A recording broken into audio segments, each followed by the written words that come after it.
Dios nos concede la posibilidad como iglesia de ir a su palabra, de tomar tiempo en la predicación de las Escrituras y tener la opción a través de este tiempo de meditar, de considerar todo aquello que el Señor quiere decirnos a nosotros y por medio de aquello estimularnos al accionar, estimularnos a estar dispuestos a evaluar nuestra vida y obviamente responder afirmativamente a cuáles son sus demandas establecidas de manera tan concreta en aquella santa palabra. En nuestro último tiempo juntos aprendimos sobre el discernimiento y los ataques al Evangelio. Como usted bien sabe, hemos estado apartando una serie específica sobre el valor, la importancia, todo aquello que está arraigado en el deseo de nuestro Dios, de que el creyente pueda tomar decisiones correctas, discernir correctamente a partir de lo que el Señor ha establecido. Y en ese sentido, por medio de las semanas, hemos ido avanzando en lo que es la necesidad de reconocer el discernimiento, de solicitar y de invertir tiempo en el análisis correcto de lo que es la palabra para poder utilizarla como nuestra base argumentativa para tomar decisiones. Y de manera muy específica, estamos apartando en las últimas semanas y de aquí en más algunos asuntos particulares y cómo debemos nosotros zanjarlos por medio de toda la luz que el texto bíblico nos ha otorgado. En ese sentido, los ataques del Evangelio fueron descritos allá y por medio de aquello notamos cómo en medio de un contexto en donde hay intentos incesantes por hacer prevalecer la aprobación de los hombres o la tergiversación abierta de la palabra o aún la novedad, se están levantando nuevos evangelios que tratan de competir con aquello que Dios mismo se encargó de revelar. La Biblia nos enseña a través de su palabra que no hay más que un solo evangelio y que tú y yo no debemos eludir aquella realidad, sino por el contrario, debemos enfatizar ese evangelio sólido, completo y perfecto. Y que en lo que significa el andar de nuestra vida, aún debemos, según lo que Pablo ha enseñado, tener atención, porque si aún un ángel del cielo o el mismo Pablo se levantara para darnos un evangelio distinto, con toda la dureza que la palabra del Señor nos autoriza a llevar, debemos rechazarlos, debemos rechazarlos. Y la razón es porque un ataque contra el evangelio bíblico, una distorsión del evangelio bíblico, es finalmente un ataque contra el reino de los cielos.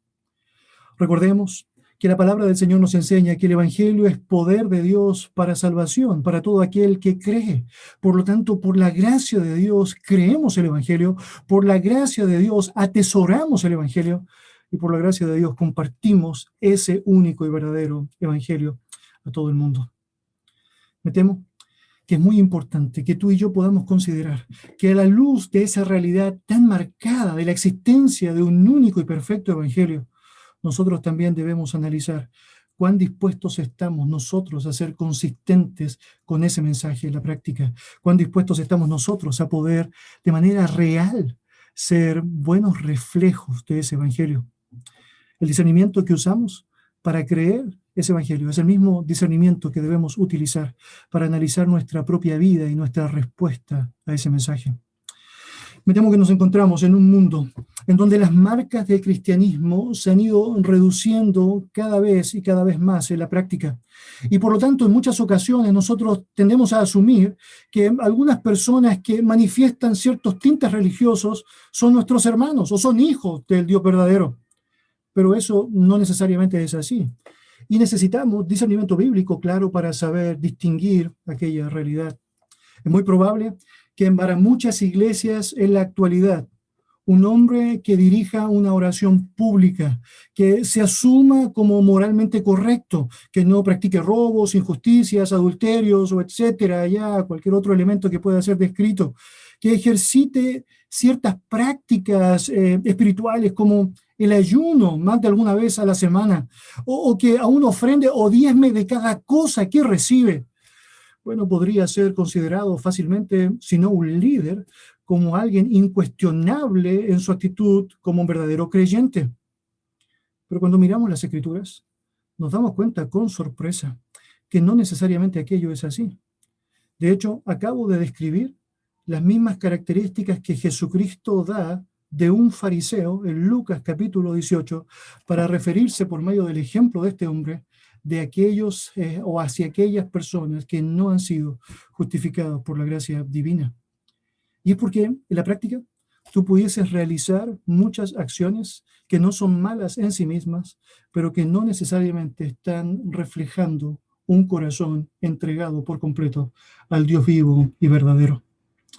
No es casualidad que el propio Señor Jesucristo haya señalado que en el futuro muchos que aún llevaron adelante prácticas asombrosas y que podríamos aún canalizar bajo la lógica de lo sobrenatural, como echar fuera demonios o hacer milagros o aún profetizar, cuando lleguen allá a su presencia en el juicio, Él les dirá: nunca los conocí, apartados de mí, hacedores de maldad.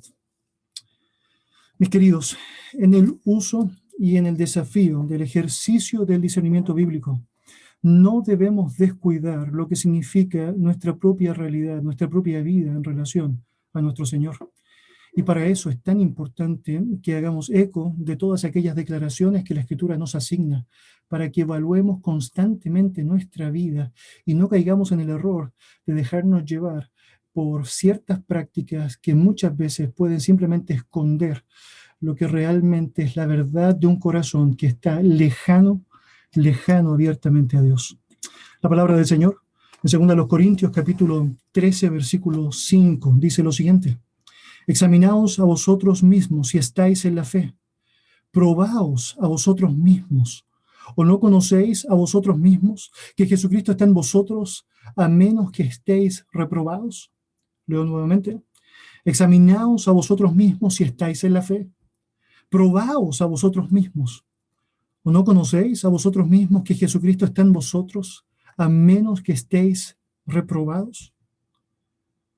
Si discernir se trata de distinguir entre la verdad y el error, si se trata de distinguir entre lo que es bueno y lo que es malo, de hacer juicios bíblicos, de escoger lo mejor, no es sabio, mis queridos, hacer uso de ese discernimiento en todo lo que tiene que ver con otros y no hacer uso de aquello en lo que tiene que ver con nuestra propia vida, el análisis correcto de nuestra relación con Dios.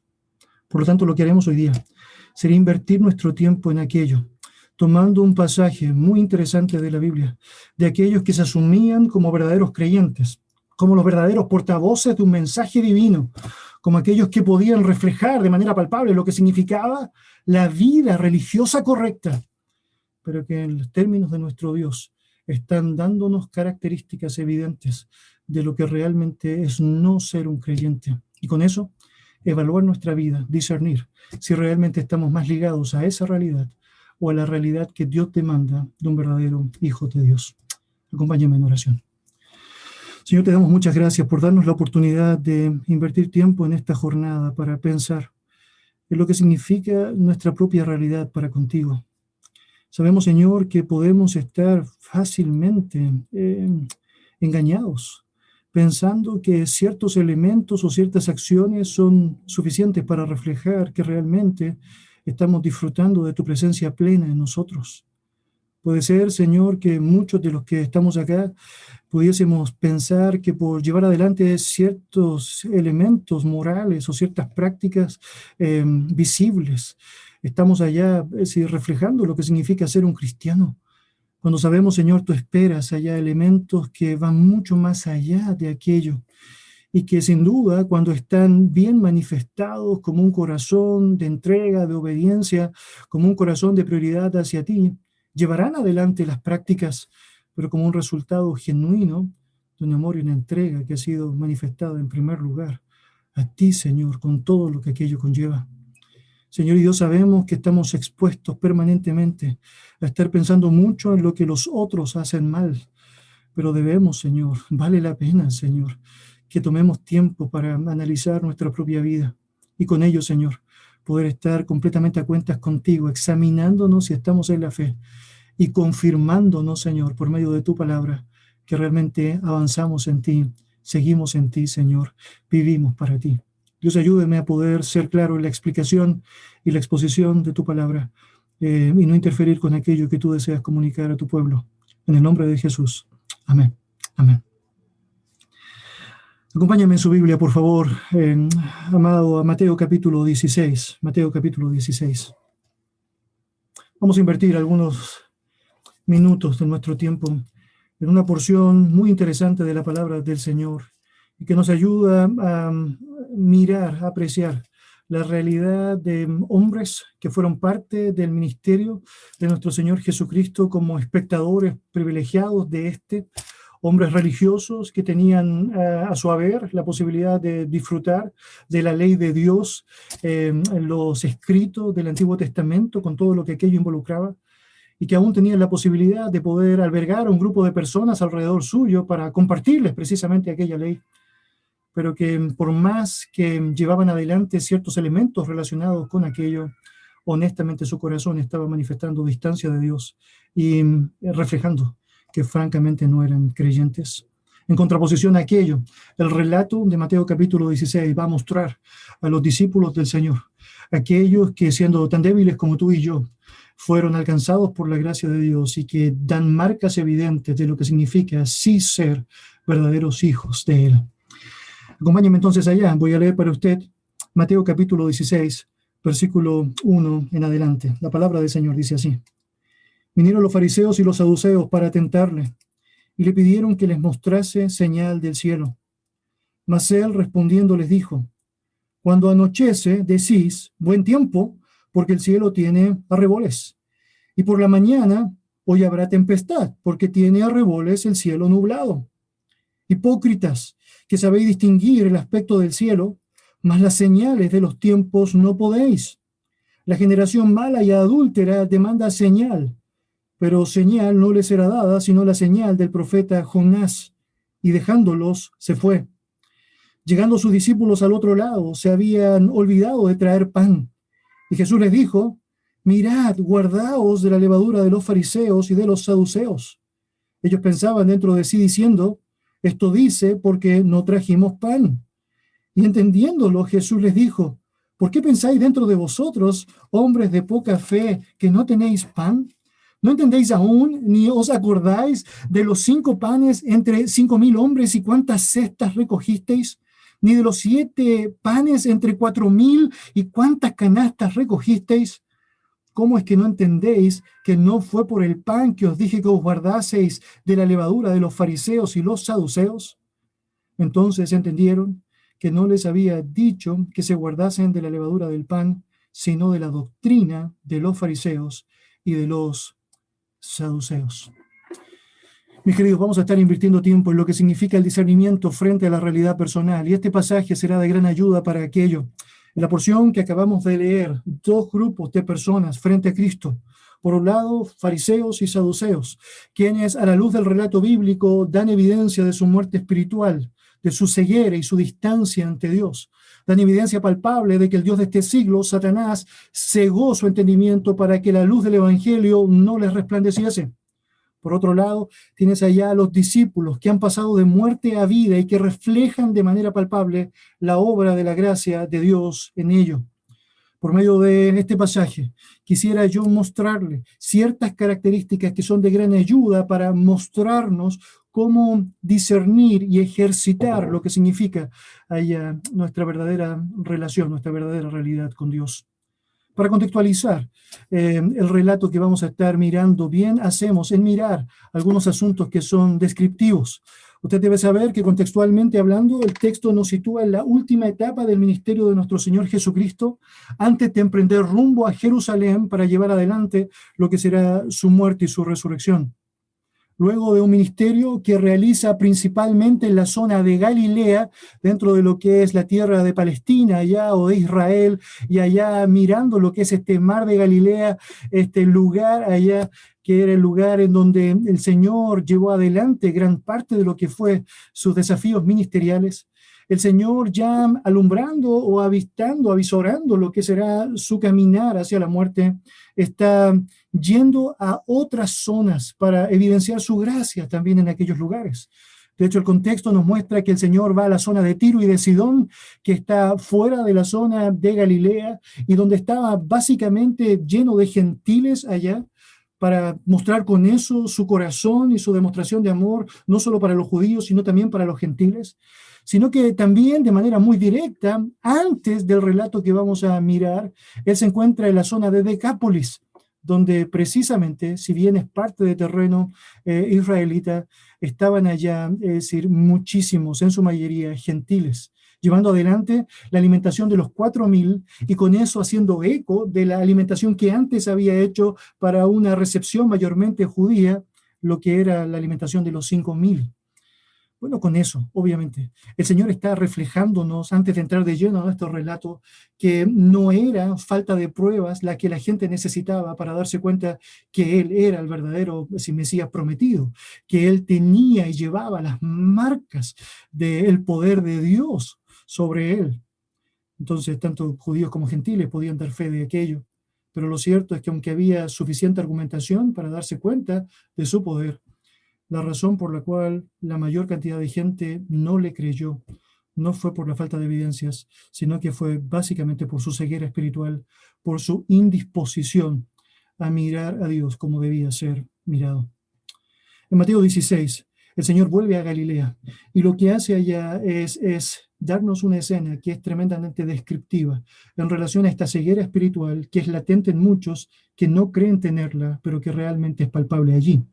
Y hoy día estaremos invirtiendo nuestro tiempo en los primeros 5 versículos de esta porción para mirar la evidencia de esta ceguera espiritual. En primer lugar, vamos a apreciar cómo hay relaciones con la oscuridad que son marcadas en aquellas personas que están ciegas ante Dios, por más que se escondan detrás de un disfraz de ritualismo o de religiosidad. El verso 1 comienza de la siguiente manera: vinieron los fariseos y los saduceos. Es muy interesante el relato, porque cuando Jesús retorna allá a Galilea, notamos cómo vienen hacia él estos dos, es decir, grupos de personas, los fariseos y los saduceos. Ahora, cuando pensamos en este grupo, por lo general podríamos asumir que son básicamente la misma persona, es decir, el mismo grupo de personas. ¿Por qué? Porque siempre en el relato de los evangelios los vemos allá conectados, el uno con el otro. Estamos notando permanentemente que cuando se trata de Cristo, su ministerio y los ataques al ministerio de Cristo, ellos estaban allá siendo bien activos en su presentación y en su manifestación. Pero cuando nosotros vamos al detalle de su historia, nos damos cuenta que fariseos y saduceos eran bien opuestos entre sí, eran bien distintos entre sí en cuanto a sus creencias y las prácticas que llevaban adelante o la manera que era el ejercicio de su asimilación, el ejercicio de su creencia. De hecho, es bien evidente cuando leemos con detalle el relato de los evangelios que finalmente lo único que unía a estos hombres era su incredulidad y su odiosidad hacia Cristo, hacia Cristo.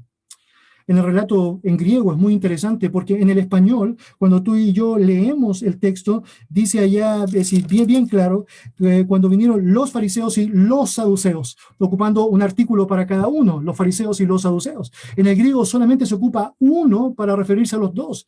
Y con eso hay una idea muy marcada que es mostrar la ligación existente entre ambos. Una ligación que claramente se nos hace palpable cada vez que vemos los relatos y vemos cómo se ponen de acuerdo para ir en contra de lo que era su mayor enemigo, obviamente la verdad, obviamente Jesucristo, Dios mismo encarnado. El hecho de que en el texto aparezcan los fariseos antes que los saduceos nos habla también de lo que significaba su liderazgo para guiar a este grupo que se oponía contra el Señor. De hecho, no es casualidad que 2 capítulos antes Jesús haya dicho a los fariseos que eran guías ciegos de ciegos, porque precisamente se encargaban, por medio de su ceguera espiritual, de llevar a otros ciegos en este camino oscuro y nebuloso, tan lejanos de la verdad. Tanto fariseos como saduceos. En la práctica presentaban creencias que eran bien distintas, aunque los unía esta odiosidad hacia el Señor. Cuando conocemos parte de su historia, sabemos que los fariseos estaban pendientes de cada detallito específico de la ley o de la tradición oral que existía allá, dando mucho énfasis a las tradiciones de los hombres. Y obviamente estaban allá sumidos en lo que significaban estas especificaciones tan marcadas, que lo que trataban de hacer era con ello demostrar que ellos eran observantes, activos de cada cosa que Dios hubiese demandado, aunque francamente la gran mayoría de las acciones que llevaban no eran parte de lo que Dios había demandado para ellos. Los saduceos, por otro lado, eran personas que solo podían reconocer el Pentateuco como autoridad, pero francamente estaban muy distantes de lo que era la tradición oral y todo lo que eran estas marcas ritualistas tan pequeñas que los fariseos llevaban adelante. Los fariseos creían en los milagros, creían en la resurrección, creían en los ángeles, pero los saduceos no creían en nada de eso, no estaban dispuestos a aceptar ninguna marca que tuviese que ver con acciones milagrosas. Los fariseos estaban dispuestos, en términos de vida, a vivir bajo cualquier gobierno que les permitiese llevar adelante lo que era su práctica. Los saduceos tenían alianzas que eran mucho más estratégicas con ciertas autoridades. Es porque ellos más bien eran aristócratas que querían mantener un estatus, por lo tanto no tenían gran complicación con involucrarse con la política con tal de preservar una posición activa allá, de reconocimiento, ¿no? Y de popularidad allá. Los fariseos esperaban y anhelaban la venida del Mesías. Es muy interesante aquello. De hecho, tuvieron al Mesías consigo mismo, pero no le reconocieron de la manera correcta, pero lo esperaban. Por otro lado, los saduceos no tenían esta concepción de un Mesías prometido, ni tampoco le esperaban. Por lo tanto, cuando tú miras realmente la historia de ellos, y yo he tratado de hacer un resumen bien acotado al respecto, te das cuenta que es difícil pensar cómo dos sectas tan opuestas la una de la otra podían estar permanentemente tan unidas. Otra vez, la razón era que tenían un propósito bien claro. Y ese propósito era ir en contra de Dios, ir en contra de la verdad. Mis queridos, es interesante notar cómo personas tan distintas entre sí, cuando se trata de la verdad, pueden aliarse, pueden relacionarse con otras personas en oscuridad para presentar un equipo conjunto en contra de aquello. ¿Quieres otros ejemplos? Bueno, en la Biblia hay muchísimos, pero podría mencionar uno que es muy cercano a lo que significó la muerte de nuestro Señor Jesucristo. La Biblia nos dice que había dos hombres que estaban completamente enemistados entre sí, pero que la muerte de Cristo también les hizo unirse. El relato bíblico de Lucas capítulo 23, versículo 12, dice que se hicieron amigos Pilato y Herodes aquel día. ¿Cuál día? Bueno, el día del juicio de nuestro Señor Jesucristo, antes de ser llevado a la cruz, porque antes estaban enemistados entre sí. Dos hombres completamente hedonistas, dos hombres que francamente estaban tan esforzados en su popularidad y que miraban al otro como un rival. Herodes con Pilato se miraban entre sí con obviamente cierto recelo. Cuando se trataba de ir en contra de la verdad, cuando se trata de ir en contra de Jesucristo, están dispuestos a aliarse entre sí para poder lograr un objetivo y aún llegar al punto de una amistad completamente insana, pero favorable para sus propios propósitos, propósitos lejanos a los que Dios esperaría de aquellos que quisieran reflejar, obviamente, ser verdaderos hijos de Él. Mis queridos, de pronto me temo que muchas veces tenemos demasiadas expectativas de personas que no son creyentes. Y de pronto, personas que no son creyentes llevan adelante actitudes de no creyentes, se asocian con otros no creyentes y nos sentimos decepcionados. Esto pasa en muchas ocasiones por medio de la política. De pronto confiamos en ciertas personas que no son cristianas y que prometen ciertas cosas y que de pronto llega el punto en donde, en el momento específico de llevar adelante una determinación, se juntan con otros que piensan muy distinto a ellos o como ellos al menos habían planteado. Y nosotros nos sentimos traicionados, cuando francamente deberíamos asimilar que lo único que están haciendo es vivir en coherencia con lo que son. Vivir lejos de Dios te va a hacer manifestar acciones lejanas a Dios. Y cuando se trata de la verdad, no serán ellos precisamente quienes se encargarán de profesarla o de hacerla prevalecer, sino que por el contrario, su disposición activa va a ser dejarse llevar por su carne, la popularidad o lo que significa el criterio de otros y su propio estatus, para aliarse con quien sea necesario y llevar adelante sus propios propósitos, su propio sentido. Mis queridos, si hacemos un examen donde realmente lo deberíamos hacer, vale la pena que tú y yo pensemos en esta porción, considerando nuestro propio corazón y nuestra propia realidad. Evaluar cuán cerca estamos nosotros de ese mundo ciego. Yo debería decir que lo cierto es que en muchas ocasiones usted y yo podríamos estar coqueteando con la oscuridad y aliándonos de manera muy peligrosa a aquellos que francamente no ven en Dios la autoridad de sus propias vidas y a quienes están dispuestos realmente a seguir, cueste lo que cueste. La palabra de Dios nos enseña en Santiago capítulo 4, versículo 4, lo siguiente: oh almas adúlteras, ¿no sabéis que la amistad del mundo es enemistad contra Dios? Cualquiera pues que quiera ser amigo del mundo se constituye enemigo de Dios. Las palabras usadas aquí por Santiago son tremendamente fuertes, pero no solamente son fuertes, son sumamente claras. Es decir, no es difícil que tú y yo podamos comprender francamente qué es lo que está tratando de decir allá sin rodeos Santiago.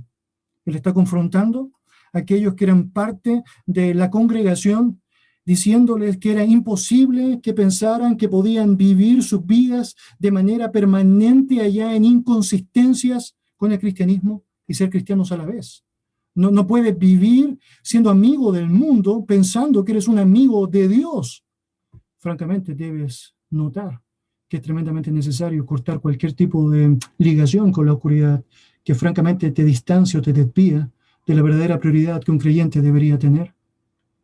Observe la calificación que Santiago utiliza al comenzar el texto. Él dice, oh almas adúlteras. Y con eso lo que está haciendo allá es básicamente aludir a la terminología que nuestro propio Dios utilizó, por ejemplo, en el Antiguo Testamento, por medio de los profetas allá, Isaías y Oseas, para retar al pueblo de Israel por su adulterio espiritual.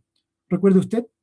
El pueblo de Israel había caído en la idolatría de los pueblos allá circundantes y se habían prostituido bajo la terminología que utiliza allá nuestro Dios con ellos para ir en contra de aquel Dios que les había ofrecido un amor grandísimo y leal. Y ellos están adulterando en esa relación que debían tener con Dios para dejarse llevar por la influencia de otros y finalmente caer en lo que significaba este adulterio idolátrico. Esta misma terminología es usada por Cristo. De hecho, en Mateo capítulo 12 utiliza estas mismas palabras, o almas adúlteras, para referirse precisamente como ahora, en esta lógica del ministerio del Señor, las personas también estaban dejando lo que significaba un entendimiento correcto de Dios y se estaban básicamente volcando a los ídolos. En este caso, no como en el Antiguo Testamento, ídolos representativos, estatuas o baales, sino más bien ídolos del corazón, volcados básicamente a una lógica del yo como trascendente, una lógica de lo que yo estimo como mejor, como lo que debía ser seguido y asimilado. De hecho, en Mateo capítulo 16, que estamos leyendo, precisamente Jesús utiliza la misma frase. Si usted me acompaña al verso 4, mira allá cómo dice nuestro Señor Jesucristo en referencia a los saduceos y fariseos, la generación mala y adúltera, otra vez, utilizando la misma terminología. Mis queridos, todo esto es una señal de ligación con el mundo y por consiguiente una enemistad directa contra Dios. Santiago está diciendo, ¿no sabéis que la amistad con el mundo básicamente te constituye un enemigo de Dios? Y esto es muy interesante. Esa palabra amistad que aparece descrita acá es la misma palabra que Jesús utiliza para referirse a los suyos. Es bien interesante porque en la lógica bíblica, esta palabra que nos habla de una ligación muy estrecha, muy firme, de mucho amor, es algo que Cristo está utilizando para hablar de aquellas personas que habían sido parte de su propia realidad, como sus discípulos, que habían estado dispuestos obviamente a volcarse hacia Él. La palabra del Señor cita allá en Juan capítulo 15, nadie tiene mayor amor que el que da la vida por sus amigos. Hablando precisamente de Cristo en esta unidad tan cercana, tan íntima que podía tener con los suyos. El mismo capítulo 15 de Juan, más adelante, señalará en el versículo 14, vosotros sois mis amigos y hacéis lo que yo os mando. Por lo tanto, esta relación que podemos tener específicamente con Dios por medio de Jesucristo debe ser tan exclusiva, tan cercana, tan dependiente del uno hacia el otro en términos de obediencia y obviamente de llevar adelante su voluntad, que hace imposible que sea lógico la idea de mostrar ligación o cercanía con el mundo al mismo tiempo, Cuando hacemos un análisis correcto de nuestra vida, nosotros debemos pensar que no debemos mirar a los fariseos y saduceos como algo tan lejano a nuestra realidad, porque debería decir que es una tentación natural pensar que podemos caer en el amor a las leyes de los hombres, en el amor a las lógicas de la popularidad, en el amor a las lógicas del prestigio. Y bien hacemos nosotros al notar si realmente en nuestros actos estamos mostrando demasiada relación con la oscuridad, que finalmente, a través de aquella nebulosa realidad, se nos hace imposible poder apreciar correctamente al Rey de Reyes y al Señor de Señores. ¿Quieres otros textos? Bueno, 1 Corintios o 2 Corintios, capítulo 6, versículo 14. No os unáis en yugo desigual con los incrédulos. Porque ¿qué unión tiene la justicia con la injusticia? ¿O qué comunión la luz con las tinieblas? La palabra del Señor dice en 1 de Juan, capítulo 2, versículos 15 al 17. No améis al mundo ni las cosas que están en el mundo. Si alguno ama al mundo, el amor del Padre no está en él. Porque todo lo que hay en el mundo, los deseos de la carne, los deseos de los ojos y la vanagloria de la vida, no proviene del Padre, sino del mundo. Y el mundo pasa y sus deseos, pero el que hace la voluntad del Padre, dice allá, permanece para siempre.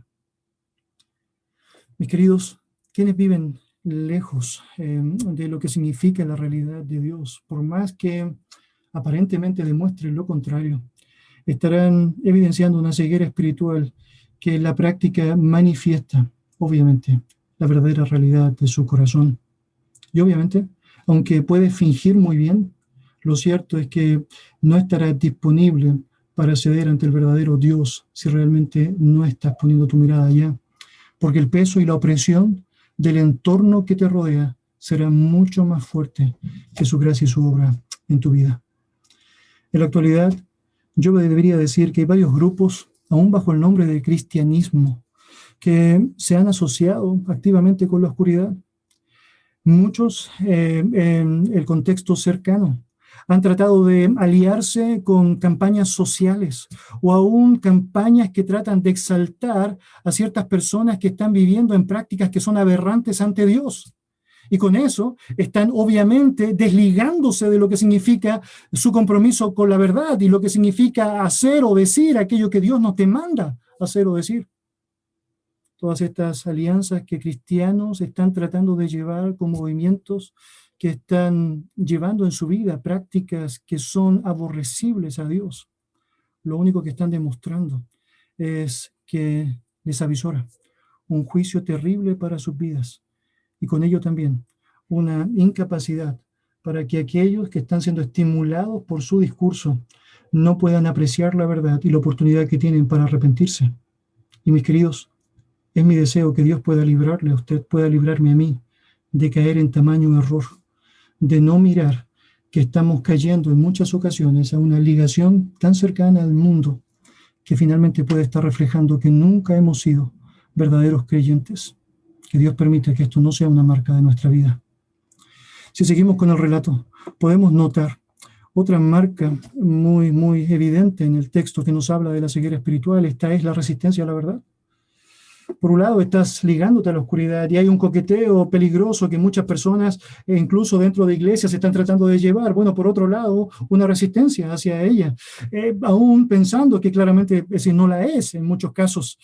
Mira lo que sigue diciendo el texto allá. Estamos en Mateo 16, versículo 1. Vinieron los fariseos y los saduceos para tentarle y le pidieron que les mostrase señal del cielo. Nota que el propósito de la vida de estas personas allá no es ese conocer al Dios verdadero. Es muy interesante. Ellos no quieren aprender de Jesucristo. Ellos no son allá como los verdaderos creyentes que quieren sentarse a los pies de Cristo y escuchar lo que Él quisiera decir. Ellos están allá con el propósito abierto de tentarle, como dice el texto, o probarle. Ellos no tienen ningún espíritu de sumisión. Por el contrario, ellos tienen toda la jactancia necesaria, todo el orgullo necesario para pensar que son capaces de hacer caer a aquel a quien tienen al frente. Hay muchas descripciones de esta misma realidad en tantos otros textos que hablan de este grupo de personas. Por ejemplo, en Juan 8, versículo 6, leemos, mas esto decían tentándole para poder acusarle, es decir, buscando instancias o formas de tratar de hacer caer a la verdad encarnada, Jesucristo. Ni un sentido de hacerlo, pero obviamente creen que pueden lograrlo. Es porque a través de aquello quieren mostrar esta resistencia abierta que tienen hacia la verdad. La tentación a Cristo que ellos manifiestan es que Él pueda mostrarles una señal del cielo. Obviamente, ellos piensan que es imposible que Jesucristo pueda lograrlo. Y obviamente también quieren ver si a través de aquella tentación puede ser humillado ante el resto y demostrar que francamente no es lo que Jesucristo dice ser. Había un pensamiento muy común en los hombres de aquella época. Las personas pensaban que solo Dios podía hacer señales en el cielo.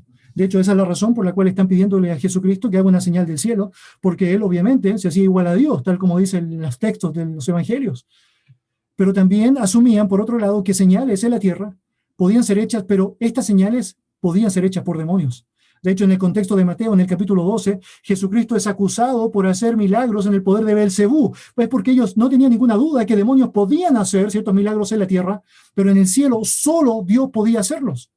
Por lo tanto, allá está la tentación. Bueno, si eres Dios, bueno, demuéstralo. Danos una señal desde el cielo. Y es muy descriptivo todo aquello, porque en la práctica demuestra cuán insatisfechos están con la realidad y con la negación de la verdad. Ellos no necesitan más señales, han tenido señales suficientes para darse cuenta de quién realmente es Jesús. Recuerda el contexto. Jesucristo acaba de alimentar 4,000 personas, es decir, 4,000 varones, dice la Biblia. Eso probablemente da una cifra de 12,000, 10,000 personas en total, multiplicando pocos panes para alimentar a toda aquella multitud. Jesucristo ha dado evidencias a lo largo de todo su ministerio terrenal, pero ellos no están satisfechos, y la razón evidente es porque se resisten a la verdad. Se resisten a la verdad. Queridos, es tan interesante porque cuando leemos la Biblia nos damos cuenta que uno de los religiosos de la época, Nicodemo, está confesando algo que era evidente. Dice, vino a Jesús de noche y le dijo: Rabí, sabemos que has venido de Dios como maestro, porque nadie puede hacer estas señales que tú haces si no está Dios con él. Nicodemo pudo ver aquello, los discípulos podían ver aquello, pero estos hombres, ciegos espirituales, no querían ver aquello. ¿Y la razón? Es por su resistencia abierta a la verdad. ¿Recuerda la historia de Faraón del Antiguo Testamento? Por más evidencias del poder de Dios, evidencia tras evidencia del poder de Dios, ¿qué pasaba con su corazón? Se endurecía, se endurecía, se endurecía. La razón, otra vez, una resistencia hacia la verdad. MacArthur, en su comentario de Mateo, cita a Voltaire, un ateo francés muy famoso, el líder de pensamiento para muchas personas, que resumió muy bien esto que estoy mencionando. Él dijo: incluso si debiera efectuarse un milagro en el mercado abierto ante 1 millar de testigos sobrios, prefiero desconfiar de mis sentidos que admitir un milagro. Otra vez, permítame leer su frase. Incluso si debiera efectuarse un milagro en el mercado abierto ante 1 millar de testigos sobrios, prefiero desconfiar de mis sentidos que admitir un milagro. Y esto refleja muy bien la realidad de aquellas personas que se resisten a la verdad. Es que no están dispuestos a ver lo que es evidente, no están dispuestos a aceptar lo que es evidente. No en vano, la Escritura dice que esta es la condenación, Juan capítulo 3, versículo 19, que la luz vino al mundo y los hombres amaron más las tinieblas que la luz, porque sus obras eran malas. Mis queridos, la ceguera espiritual se evidencia en las personas mediante su resistencia a la verdad, su resistencia a aceptar aquello que es evidente. Y una buena forma de hacerlo es por medio de las respuestas que Jesucristo les da a esta acción que ellos llevaban adelante, atacando directamente lo que era el corazón de estos hombres. Mira, por favor, si sigues conmigo el relato en el versículo 2 de Mateo capítulo 16. El texto dice: mas él respondiendo les dijo: cuando anochece, decís buen tiempo, porque el cielo tiene arreboles. Y por la mañana, hoy habrá tempestad, porque tiene arreboles el cielo nublado. Hipócritas, que sabéis distinguir el aspecto del tiempo o del cielo, mas las señales de los tiempos no podéis. Jesús, a través de esta respuesta, quiere expresar cuán capacitados estaban los hombres para poder discernir algunos elementos triviales. Y lo hacían, daban curso a aquello. La ilustración palpable es una ilustración del clima que Jesucristo está señalando. La audiencia que estaba allá presente, estos hombres, fariseos y saduceos, podían decir, como cualquier otro en su época, que bajo ciertas características del cielo algunas cosas iban a suceder.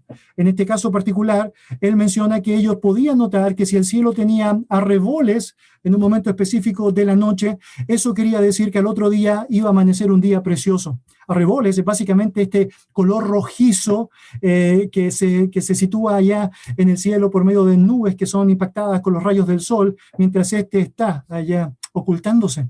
Entonces, los judíos de aquella época podían discernir fácilmente que arreboles en la noche significaban que el otro día, el día iba a amanecer precioso. Y lo decían, ¿no? Bueno, hay arreboles, mañana será un día bello.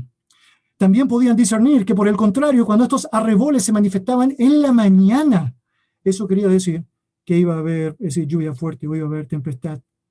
Por lo tanto, podían notar cómo en momentos específicos ciertas señales evidentes a los ojos podían ser notorias. Bueno, algo muy similar a lo que nosotros podemos hacer, ¿o no? Es decir, cuando usted y yo miramos nubes oscuras que se vienen acercando, ¿o no? Decimos por lo general, se viene la lluvia, ¿o no? El clima se está poniendo más duro, más feo. Y es porque de alguna forma tenemos un conocimiento o un nivel de discernimiento que nos hace notar por medio de elementos de la naturaleza que algunas cosas podrían suceder. Ahora, muy interesante, Jesús está diciéndoles, en contraposición a esta capacidad de discernir sobre ciertos asuntos climáticos, que ellos no estaban utilizando bien sus sentidos para discernir asuntos que tenían que ver con los tiempos. De hecho, les llama hipócritas, nota el texto, hipócritas, que sabéis distinguir el aspecto del cielo, mas las señales de los tiempos no podéis. Mire, su sensibilidad hacia el clima era una burla en relación a lo que significaba su insensibilidad espiritual. Podían ser sensibles para notar lo que pasaba con el clima, pero no podían ser sensibles para notar lo que Cristo ya había hecho y que ya habían visto, que ya habían notado. ¿Por qué? Bueno, básicamente por su ceguera espiritual. ¿No es extraño ver un montón de personas en nuestro tiempo que saben mucho de un área específica, pero que lamentablemente descuidan lo que es más importante? Tenemos muchos expertos en todas las áreas, pero pocos siervos de Jesucristo. Pocas personas que están dispuestos a analizar la verdad bíblica por medio de lo que Cristo ha manifestado. Muchos cuestionadores de lo que significa aquello que la Biblia relata de nuestro Señor y Salvador. Lamentablemente, deberíamos decir que tenemos en nuestro mundo muchos meteorólogos y pocos teólogos. Y es porque en la práctica somos mucho más cautivados por ciertos elementos que nos parecen allá accesibles porque queremos que sean accesibles y negamos lo que es innegable. La grandeza de Dios que está detrás de todo aquello que aún puede ser reflejado por medio de la naturaleza. Y el Señor está allí mostrándole su nivel de rechazo, su nivel de enemistad contra la verdad, y los hace enfatizar, ¿no?, por medio de aquello que claramente tiene relevancia eterna, su reconocimiento de los tiempos. Es decir, tienen a Cristo consigo mismo allá, tienen a Cristo que pronto irá a morir y resucitar, tienen todo lo necesario, pero invierten tiempo en aspectos absolutamente irrelevantes. La palabra que se utiliza allá para tiempos es bien interesante también. Por lo general, nosotros podemos utilizar el léxico cronos, que es la palabra en griego para determinar lo que es minutos, horas, días o semanas, un tiempo cronológico, cronos. Pero nuestro Señor Jesucristo utiliza acá la palabra kairos, que básicamente se refiere a épocas, periodos, movimientos. Lo que Cristo está diciendo allá es que ustedes pueden discernir aquellas cosas que tienen que ver con las horas, eso ustedes pueden saber básicamente cómo puede funcionar algo que tiene relación con el clima, pero no pueden discernir correctamente aquello que tiene que ver con los tiempos que están viviendo. Discernir correctamente que están en presencia del Rey de Reyes y el Señor de Señores y lo están negando. Y lo niegan porque francamente son ciegos espirituales y porque enfatizan aspectos que son completamente innecesarios, irrelevantes. Algo muy similar es lo que Jesucristo les dice en el capítulo 12. Retroceda conmigo, por favor, en su Biblia. Perdón, avance conmigo. Lucas capítulo 12. Lucas capítulo 12.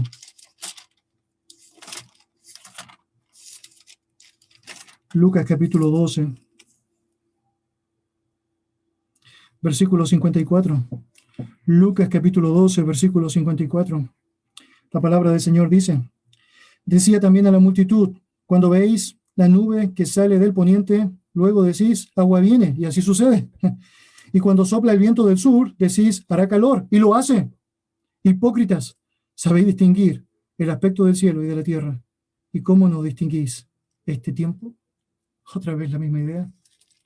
Mucha preocupación por aquello que, bueno, tiene cierto valor, pero nada en comparación con el valor del alma. No hay nada más importante, mis queridos, que la verdad. Y los ciegos espirituales rechazan esa verdad por tratar de dejarse llevar por aquellas cosas que no tienen mayor relevancia. ¿Y qué pasa contigo? ¿Cómo evalúas esto a la luz de tu propia realidad para con Dios? ¿Eres de aquellas personas que francamente no invierten mucho tiempo en discernir lo que la Biblia está enseñando y te dejas llevar por un montón de elementos que tratas de atribuir a enseñanzas divinas o lecciones divinas? Estamos en un contexto en donde muchas personas aún están tratando de hacer calzar a su antojo un montón de asuntos para tratar de decir que eso es lo que Dios quiere que tú y yo sepamos, cuando francamente todo lo que Dios quiere que tú y yo sepamos está en su palabra. No quieres encontrarte de pronto en una situación en donde una marca como esta está reflejando que realmente no estás apuntando a Dios, porque francamente no has sido transformado y moldeado por Dios. Una tercera marca que el relato nos muestra y que es parte esencial de aquellas personas que son ciegas espirituales es la recepción del rechazo. Son receptores finalmente del rechazo divino. Mira lo que dice versículo 4, por favor. Si vuelves a Mateo 16, versículo 4. La palabra del Señor dice así: la generación mala y adúltera demanda señal, pero señal no le será dada sino la señal del profeta Jonás. Y dejándolos, se fue. La conclusión del Señor es que estos hombres básicamente no deben tener ninguna otra señal aparte de la señal del profeta Jonás. No, yo no voy a consentir sus deseos antojadizos. Este no es parte de lo que Dios tiene que hacer como su rol. No hay más.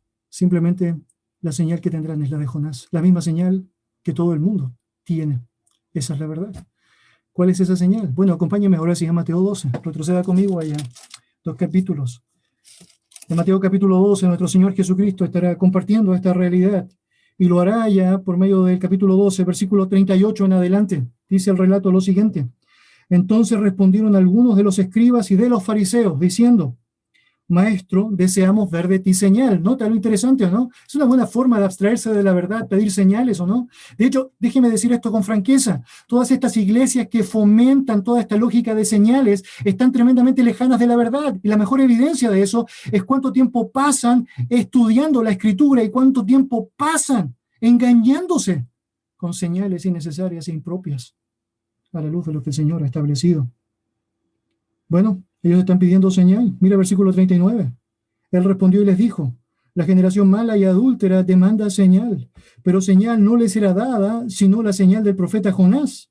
Porque como estuvo Jonás en el vientre del gran pez 3 días y 3 noches, así estará el Hijo del Hombre en el corazón de la tierra 3 días y 3 noches. Los hombres de Nínive se levantarán en el juicio con esta generación y la condenarán, porque ellos se arrepintieron a la predicación de Jonás. Y aquí, más que Jonás en este lugar. Mire, la señal de Jonás era una señal que apuntaba directamente a la muerte y la resurrección de nuestro Señor Jesucristo. La señal más grande y la más evidente de carácter mesiánico. Y Jesús dice: esa es la que van a tener. Si usted va a la historia de Jonás, se va a encontrar allá con un hombre que había sido mandado por Dios para que se fuese allá a Nínive a predicar el arrepentimiento, para que los ninivitas pudiesen reconocer al Dios verdadero. Los ninivitas obviamente son aquellos que eran parte de la capital de Asiria, un lugar, un imperio grandísimo en aquel momento que francamente se caracterizaba por atrocidades terribles, obviamente una gran enemistad contra Dios. Y Dios le dice a Jonás: a esas personas debes ir a predicarles que se arrepientan. ¿Conoces la historia? Jonás se resiste, él piensa que no deben ser perdonados, él piensa que su plan es mejor que el plan de Dios, por lo tanto se va destino a Tarsis. Y bueno, las consecuencias son claras, ¿o no? Es lanzado vivo al mar, producto de una tempestad, y es tragado por un gran pez, como dice la historia bíblica. Permanece allí por 3 días, según el relato, y luego, cuando Jonás se arrepiente, dice la palabra del Señor, es vomitado por el pez en la orilla, muy interesante, y va a Nínive predicando lo que Dios, le había dicho que tenía que predicar. ¿Cuál fue el resultado? Bueno, toda aquella generación de ninivitas se arrepintió en polvo y ceniza, dice la Biblia, se arrepintieron. Y obviamente Dios les salvó del juicio, del juicio. Jesús señala acá en nuestro texto que así como Jonás estuvo 3 días y 3 noches en el vientre del gran pez, así estará el Hijo del Hombre 3 días y 3 noches en el corazón de la tierra. Esa es la señal. ¿Ves que tiene que ver con la resurrección? Así como parecía que Jonás no tenía escapatoria dentro de aquel pez, bueno, muchas personas pensaron que Cristo no iba a tener posibilidad de ser librado de aquella muerte. Pero así como Jonás, de manera milagrosa, puede salir con vida, Jesucristo, de manera asombrosa, demuestra su poder sobre la muerte, resucitando allí, resucitando allí. Así que esta es una imagen de la resurrección, esa es la señal, y Jesús le dice a su audiencia, es decir, no hay más señales como ustedes quieren, no hay más cosas de las que ustedes quisieran tener, básicamente ya tienen suficiente. Lo único que tendrán, adicional a aquello, será la señal más grande, la señal de mi resurrección. Mire, lo que usted hace con Cristo finalmente va a determinar su destino.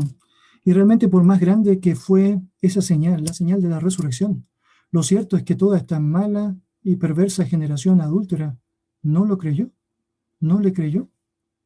No fueron suficientes las señales, no fueron suficientes las evidencias, no fueron suficientes aún sus prácticas ritualistas. Francamente, cuando se trataba de una relación activa con Cristo, lo rechazaron, lo rechazaron. Y obviamente no puedes esperar nada bueno cuando eso sucede. Estamos en un mundo en donde todavía aún se preservan ciertas marcas tradicionales de decir, religiosidad.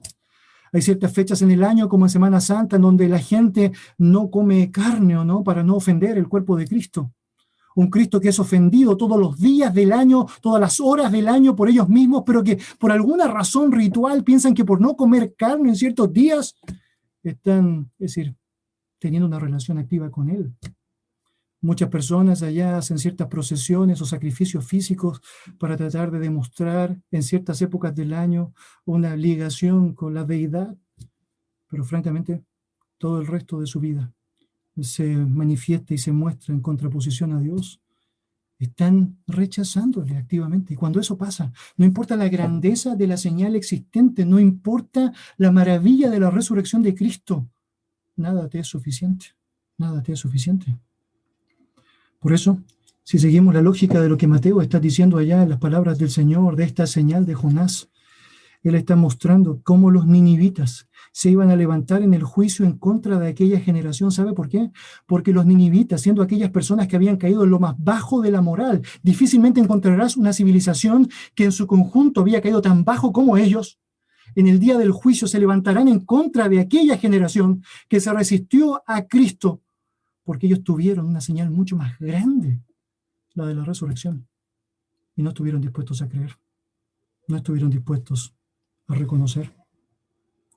Tal como ya lo mencionamos, el Señor llama a aquellos hombres generación mala y adúltera, y naturalmente aquello es una muestra del error que comete el hombre cuando rechaza a Dios y se deja llevar por aquellos ídolos de su corazón, por haber sido aquellos que, habiendo conocido a Dios, no le glorificaron a Dios ni le dieron las gracias, como dice Romanos. La palabra del Señor dice en el Salmo 73, versículo 27, ¿por qué aquí los que se alejan de ti perecerán? Tú destruirás a todo aquel que de ti se aparta. Se aparta. Y bueno, mira lo que sucede. Vuelve por favor allá a Mateo capítulo 16. Versículo 4 dice, la generación mala y adúltera demanda señal, pero señal no le será dada, sino la señal del profeta Jonás. Y dejándolo se fue. Dejándolo se fue. La Biblia dice que el Señor Jesucristo fue el que se encargó de dejarles. ¿Los dejó solo? Se fue. Se fue. Y esto, debería decir, es terrible. Es terrible. Mire, hay momentos en donde usted y yo vamos a estar luchando con nuestra ligación a Dios y con nuestra comunión con Él. Vamos a voluntariamente interferir nuestra comunión por el pecado. Pero gracias a Dios sabemos en el Señor, tenemos la posibilidad de remediarlo, arrepentirnos de nuestros pecados y Él es fiel y justo para perdonarnos. Pero cuando una persona incrédula muestra tanta resistencia y resistencia y resistencia a Dios, lo más terrible que le puede pasar es que Dios lo deje y lo deje hacer lo que quiere hacer. Y esto es lo que pasó precisamente con esta generación. Jesucristo les dejó Y esto es lo que pasa con aquellas personas que se resisten a Él en la historia de la humanidad. Romanos capítulo 1 dice en 3 ocasiones, y Dios les entregó, les entregó, les entregó, les entregó. Y con eso, ¿qué quería demostrarles? Bueno, básicamente, que ahora podían hacer lo que ellos querían. Y eso es lo más triste que alguien podía experimentar. Ser ciego espiritual y no tener ninguna posibilidad de esperanza de poder mirar lo que solamente puedes mirar con el poder de Dios.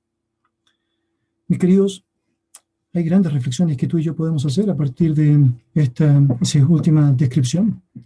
Lo cierto es que muchas veces podemos notar que nos cautivan ciertos elementos que no son aquellos trascendentes para con Dios. Y lo único que estamos haciendo con eso es demostrar un rechazo a Él, una indisposición a lo que significa, lo que Él ya ha revelado en su palabra. No nos parece Cristo suficiente.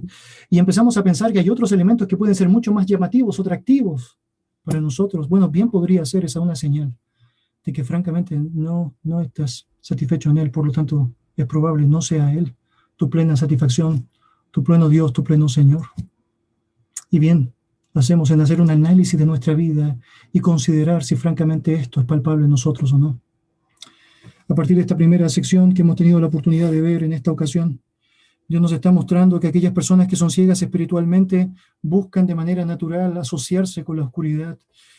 Y bueno, obviamente sabemos, esto podría ser una marca natural en aquellas personas que, aún engañándose, pensando que son creyentes, francamente no lo son. Considera tu entorno, considera la prioridad de tu vida, considera las alianzas que pretendes hacer.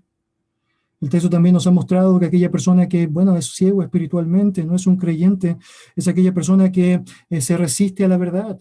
Y para eso, cualquier alternativa, por más básica que sea, es suficiente. Cualquier opción, por más extraña que sea, suena ser suficiente. Considera si esto es parte de tu vida y arrepiéntete. Y debería decir también, es posible que una de estas marcas descritas acá, este rechazo tan abierto ante Dios, sea finalmente el resultado de lo que puedes experimentar, el rechazo abierto de Dios, para dejarte hacer lo que finalmente has demandado hacer con tus actos. Has demandado hacer con tus actos. Todos nosotros tenemos la posibilidad de saber que Jesucristo resucitó. Ahí está nuestra fe, ahí está nuestra esperanza, ahí está el sentido de nuestra vida. Porque Él resucitó, nosotros tenemos esperanza de vida. Esa señal preciosa que el Señor hizo es una señal grandísima que está involucrada en el Evangelio mismo, que nos dice que Cristo murió conforme a las Escrituras, fue sepultado conforme a las Escrituras y resucitó conforme a las Escrituras. Y todo aquel que está dispuesto a creer activamente aquello y hacer de Cristo trascendente en su vida, el Señor y Dios de su vida, con una disposición activa a obedecerle, puede tener seguridad de que es creyente, de que es un hijo de Dios. Pero aquella persona que francamente no ha hecho aquello de la manera que debe, bueno, estas marcas serán cada vez más evidentes y finalmente el rechazo final será palpable. Permítame terminar en esta ocasión invitándole a que vaya en su Biblia al libro de Filipenses capítulo 3. Filipenses capítulo 3. En la historia de los fariseos y los saduceos, en la historia de estos religiosos que se creían tan cerca de Dios, pero que estaban tan distantes de Él, existe un hombre que fue salvado por la gracia del Señor Jesucristo. Su nombre, Pablo, reconocido como Saulo de Tarso, un hombre que fue perseguidor de la iglesia, que en su obstinación religiosa aún cayó en estos afanes peligrosos de proselitismos impropios, tratando de matar a los cristianos porque los veía como enemigos de su verdad. Una verdad que francamente estaba tan lejana a la que Dios había reflejado en su palabra. Pablo es una buena demostración de lo que Dios puede hacer con personas, quizá como tú, que se han dejado llevar por mucho tiempo con ciertas expresiones estéticas o ciertos planteamientos que son superficiales, pero que no han interiorizado en su relación con el Dios vivo y verdadero. Pero que cuando esto pasa, cuando esto sucede, la historia cambia, la vida cambia, el sentido de la vida cambia. Mira el relato de Pablo contando su propio testimonio en el capítulo 3 de Filipenses, versículo 4 en adelante. Porque nosotros somos la circuncisión, versículo 4, aunque yo tengo también de qué confiar en la carne. Si alguno piensa que tiene de qué confiar en la carne, yo más. Circuncidado al 8º día del linaje de Israel, de la tribu de Benjamín, hebreo de hebreos, en cuanto a la ley, fariseo, en cuanto a celo, perseguidor de la iglesia, en cuanto a la justicia, que es la ley, irreprensible. Y note allá, todo lo que tienes allá es el currículum de Pablo descrito allá, con obviamente todas las marcas de popularidad y prestigio que alguien quisiera tener en su época. Una persona que francamente es reconocido del linaje de Israel, de la tribu de Benjamín. Note usted, él tenía estirpe de la tribu que había dado origen, ¿o no? Allá el primer rey de Israel, hebreo de hebreos en cuanto a la ley, fariseo, celoso en cuanto a las normas estrictas de la ley, de hecho, irreprensible. Nadie podía reprocharle por la forma en cómo llevaba adelante las marcas de la ley ceremonial y ritual. ¡Wow! En aquel contexto, cualquiera de nosotros podría pensar, bajo una definición superficial, él ya era un verdadero creyente. Pero no lo era. Pero no lo era. Y el texto dice en el versículo 7, pero cuántas cosas eran para mí ganancia, las he estimado como pérdida por amor de Cristo. Porque sabe la verdad, todo aquello que estaba encerrado en lo que era su prestigio, su popularidad, su estatus, finalmente no tenía comparación con Cristo. Con Cristo. Y dice el versículo 8, y ciertamente aún estimo todas las cosas como pérdida por la excelencia del conocimiento de Cristo Jesús, mi Señor, por amor del cual lo he perdido todo y lo tengo por basura para ganar a Cristo y ser hallado en él, no teniendo mi propia justicia, que es por la ley, sino la que es por la fe en Cristo, la justicia que es en Dios o de Dios por la fe, a fin de conocerle y el poder de su resurrección, note, y la participación de sus padecimientos, llegando a ser semejante a él en su muerte, si en alguna manera llegase a la resurrección de entre los muertos. No que lo haya alcanzado ya, ni que ya sea perfecto, sino que prosigo por ver si logro hacer aquello, por lo cual fui también nacido por Cristo Jesús. Mis queridos, el apóstol fue de aquellos fariseos estrictamente celosos de sus creencias y que en el ejercicio de su ceguera espiritual llevó adelante terribles atrocidades, terribles acciones. Acciones que le hicieron muy reconocido por algunos, pero indigno ante Dios, ante Dios. Pero la historia completa nos señala que la gracia le alcanzó y todo aquello que parecía tener algún valor en un momento de su vida, francamente se desvaneció como tal, porque ahora tenía lo que era más valioso, tenía a Cristo. Mis amados, que oportunidades como estas nos ayuden a través de la Escritura a evaluar nuestra verdadera condición hacia Él y que finalmente, sin importar cualquier otro asunto que no tiene relevancia a la lógica de nuestro Señor y Salvador Jesucristo, estemos dispuestos a enfatizarle a Él, a vivir para Él, a obedecerle a Él, a seguirle activamente a Él. Acompáñenme en oración. Señor Dios, te damos muchas gracias por darnos la oportunidad de tomar tu palabra y ver a través de este ejemplo, Señor, tan marcado en las Escrituras, de hombres tan autoconvencidos de una realidad cercana a ti, pero tan lejanos de ti, se hicieron latentes en el ministerio de Jesucristo y aún experimentaron la misericordia de Jesucristo, confrontados por Él, para que notaran, se dieran cuenta, recapacitaran de su necesidad imperiosa de hacer lo que era correcto. Señor, yo me temo que muchas veces podemos estar también lidiando con aquellos asuntos que no deberían ser parte de un creyente. Y, Señor, no quisiéramos ligarnos a la oscuridad como parte de nuestra vida. No quisiéramos, Señor, buscar alianzas incorrectas en contra de aquello que tú has establecido. No quisiéramos rechazar la verdad, Señor, dando sentido, dando relevancia a cosas que no tienen valor a la luz de tu palabra, e invirtiendo la mayor parte de nuestro tiempo en aquello, y aún tratando de hacernos expertos en meteorología, cuando nuestra gran vocación debe ser la teología, el amor, Señor, por tu nombre, la búsqueda de respuestas en tu palabra. Señor, te ruego nos ayudes a poder experimentar esa ligación tan cercana a ti, el poder ser tus amigos, porque hacemos lo que tú dices, tal como señalaste en tu palabra.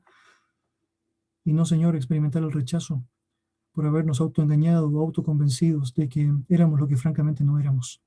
Gracias, Dios, por tu gran amor por nosotros, porque siendo aún pecadores, Cristo murió por nosotros y por las oportunidades que nos das día a día para poder arrepentirnos de todo pecado, Señor, y volvernos a ti. En el nombre de Jesús. Amén. Amén.